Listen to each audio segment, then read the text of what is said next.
worst reporter. I've known you for 10 years. I don't think I've ever seen a smile on your face. I'm asking you about survivors. I think she's a great journalist, a great correspondent. Does she very smile? Fair. She smiles all the time. Oh my but God! She doesn't You're smile being when she's such talking. a baby, She doesn't. dude. You could just say she it's doesn't bad smile when when. the Well, hang on, president's Let me, smiling. Cameron, I'll come to you. Cameron. Oh no! I'll come to you. Cracked a joke. Oh, cracked a joke. Yeah, oh here's my point. Oh.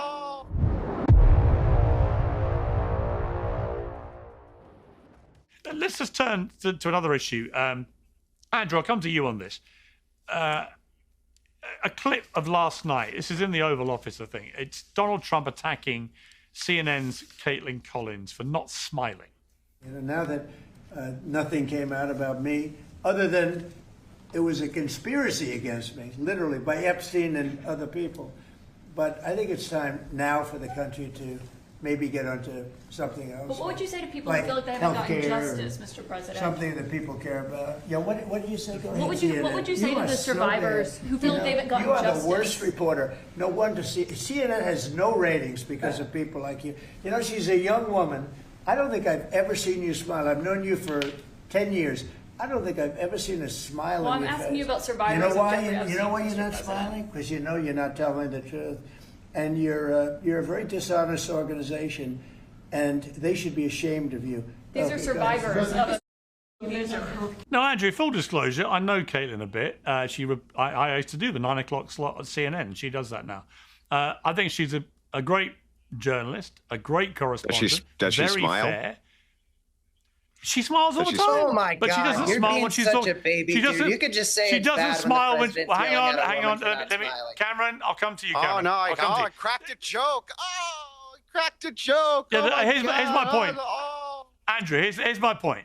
Donald Trump has taken in the last sort of year or so to being pretty offensive to female correspondents in particular. Should he do that, or should he be a little bit more respectful? Yeah, Trump's whole stylistic is being very combative with media. It's one of the things that really worked with him as a strategy in dealing with them. It's one of the most endearing parts of Trump when it comes to the American public's perception of him is the fact that he's extremely combative with the media. And let's not pretend that it's not a big game on both sides. Both sides are playing it. They both enjoy it. It's like a game of cat and mouse, right? Can I get Trump's goat? Oh, I did. Trump kind of had a little go off on me. Now it's big news, right? It's part of the combative nature that he has with the media. It's probably one of the guy's most endearing qualities, honestly. I know everybody is always freaking out about it, but that's the thing that the kids call aura, right? The whole idea that he can have these engagements with these media personalities and it goes viral and people are laughing and they're having a good time. I mean, it's part of this guy's personality, always has been. I mean, Lydia, I don't think for a moment Caitlin will lose any sleep over it. She's a tough cookie. I think she'll probably be quite enjoying the attention on it. It just makes her a little bit more famous and probably gets more people tuning in. But as a woman yourself, if you were disparaged in that way by the President of the United States, whoever it was, would you think that's the right way to talk to female correspondents, female journalists, if you're the president? If I was advising Trump, I would not encourage him to do that. Yeah, you don't want to comment on people's appearances, tell a woman to smile. That's just not what he should be focused on. But I guess I understand the point of a lot of folks in the MAGA base want to see him sort of own the libs and own the media. But I think there's a way of doing that in a way that isn't offensive to a woman and her you don't think decision it's hilarious? to smile You or don't think frown. you don't think that that's hilarious? Like, it's objectively hilarious when he has these exchanges with media. And media kind of, I've seen them go out of their way to kind of make the exchanges happen even because they know it's going to be all over the news. It's news itself when he has these exchanges with these various women. And I mean, are you really pretending that it's not hilarious? It is hilarious, right? Andrew, let's just acknowledge. I don't think it's objective. I think it's subjectively hilarious. Does. And obviously, you feel that way. There's a lot of people who feel that way. If I was advising Trump, I would not encourage him to take that tack. I mean, you're smiling right now because you know it's funny, but whatever. All right. Fair enough. Yeah, but I do think it's important. Okay, I'll come to Joe, but I do think it's important to remember that as Caitlin pointed out, it got a bit drowned out, but she was asking him a question about the Epstein survivors. That is not something you would normally crack a smile about it as you did it. I don't dispute that Trump's style is popular with people, and sometimes he makes me laugh.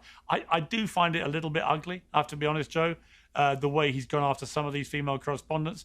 And knowing Caitlin, I think she's one of the fairer ones anyway.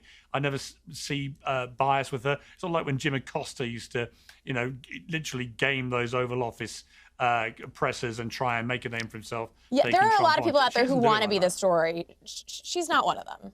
Well, No. we saw it with Don. We actually saw it with Don Lemon as a classic example, which I was going to come to, because Don Lemon actually almost happened by going so hardball after Don Lemon. Joe, it's turned him into a martyr, and it's revived his whole career. He's now on Jimmy Completely. Kimmel. He's now doing all these big interviews. He's getting big numbers for his YouTube show and so on. I mean, the only winner out of all that is Don Lemon. Completely, Pierce. Absolutely, completely. He's taken Don Lemon to another level in the stratosphere because he went after him on a case that I think will be dropped. Before you get to Lemon, and I know people want to talk about Lemon, again, this point needs to be made. I agree with Andrew. I know there are a lot of people who love that Trump does this, and I know there are a lot of people who find it funny. But it is also ugly because he has a particular long-standing habit of attacking the physical appearances of female reporters. There ain't nothing funny about that. Miss Piggy, hey, Miss Piggy from a couple months ago, he said to a female reporter, "Shut up, Miss Piggy." Come on, that's not funny. Yeah, it is. No, and It he is wouldn't funny. find it funny. Well, Hang but on, hang on. Andrew, It someone was said- funny. It but Andrew, was if objectively somebody, funny. okay, but if somebody said that about someone called Melania Miss Piggy, for example, Trump would go nuts, right? So, Sure. let's be clear. He wouldn't find it funny the And other way if around. he did go nuts about that, that would also be funny. The thing is like, I think I think we're like missing the forest through the trees here, right? Yes, it was funny. It was hilarious. It went uber viral. Everybody was talking about it, and a lot of people were laughing about it because it was really funny. It's very unorthodox the way he engages with people, and it's very different. And because of that, people pay close attention to it because they think it's hilarious. And it's like, I'm tired of pretending that it's not. I talk to leftists all the time. They get so upset about this stuff. And it's like, come on. People, even I know a lot of them must laugh when they watch. Like Pierce, there's some of those exchanges, you got to laugh at them, don't you? Of course I do. Listen, I spoke yeah. to Trump 3-4 days ago. He called me for a chat. He made me laugh out loud 3 or 4 times. The guy, actually was very interesting. It was a comedian last week. I can't remember who it was. It was a comedian who said that he speaks to a lot of comedians on the circuit, on the big pro circuit, and they all agree that whatever you think of his politics, Trump is a natural, brilliant comedian. They all agree. They think his comedic timing, his spontaneity, his ability to make a crowd laugh is like nothing they've seen in any politician. And I think that Pierce, that's comes off did you as think it was endearing. funny yesterday? Pierce, did you think what he said about Caitlyn to Caitlyn was funny? because Pierce? I know Caitlyn wouldn't care, and I know she didn't. I texted with her afterwards because I know she wouldn't care. I just thought she'll just think it's funny in terms of she doesn't care. Did you she's think not when he being called the wounded or- female reporter Miss Pierce, you didn't think that was No, funny? I didn't did like you? that. I didn't like that. I didn't think that was funny. No, I don't think being derogatory about a woman's looks when they're professional journalists trying to do their job. I just think it crosses a line of just being a gentleman, right? And I don't think you should, if you're a man, why would you want to be that guy? But Cameron, the let me same come to media you, 'cause- groups, these same media groups attack him overwhelmingly over his appearance. They attack Melania over her appearance. They attack him all day and all night. These representatives of these Well, that's media the point. companies. And Trump's like, Andrew, I'll give him a little smack back. And I they're know. like, oh my God, how could he? It's just ridiculous. I think that's a very fair point. I was about to make it to Cameron, which is if you look at the coverage of the Melania movie, some of the reviews have been savagely personal about her, including how she looks, even though, to me, whatever you think of the Trumps, if you can love them or hate them, Melania, to me, as a fashion icon, is up there with Jackie Kennedy. I mean, she's just the most stylish first lady since Jackie Kennedy. You can't argue that fact to me. But the Trump derangement syndrome, and I think I may say this with respect, I think you might be a bit of a sufferer of this, means that all bets are off when it comes to the Trumps, right? You can say what you like about them. And therefore, as Andrew said, when the response is to feign outrage when it comes back a bit, it's like, well, okay, but you've been calling him a Nazi for years. Everyone's been hammering Melania in these reviews. You know, what's the difference?